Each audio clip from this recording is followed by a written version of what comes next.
I didn't have the highest GPA. I wasn't the smartest kid. I've never been. My name is Christopher, and I am a dentist. I currently owned a dental practice for about 2.5 years. I bought it back in 2018. First off, I made sure I cut down my schedule, to work 3 days out of the week versus 6 days that I used to work out the week. Just so I can, recoup and recover whenever I was gonna go see my patients. So I learned what I'm good at, I learned what I'm not, and whatever I'm not good at, I delegate fast. Yeah. And then in hindsight now, when I look back to the path is really staying focused and staying around people who are gonna encourage you. So your environment is huge and the focus is huge because there'll be so many distractions on the way to dental school. And what I did right after dental school, I did what they call an AEGD. That's an advanced education in general dentistry. So that was another added year after the 4 years of dental school. And I did that just to get comfortable with my hands, to get my confidence up.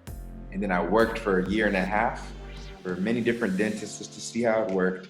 And then I bought my practice. So that made it about 2.5 years prior to getting my own spot. Being Black too as well, or African American, however you classify that, there's different challenges you have to go through. And you consistently just have to kind of stay persistent. A counselor may tell you, hey, you're not gonna get into dental school.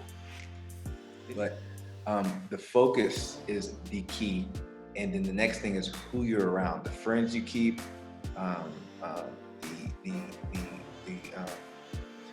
the mentors that you're listening to. Those type of things are really vital whenever you're wanting to go along that path. Because I didn't have the highest GPA. I wasn't the smartest kid. I've never been. Imagine, I've already have a successful practice. And that thought was still in my mind. Man, I'm not good enough. It would lie. Your thoughts on that, they would lie to you if you really listen to some of them. So, yes. But how do I get over that? How did we get over that? Number one, I had people around me, my dad, my mom, they always encouraged me. Now I've learned that I have to tell myself who I am every day, right?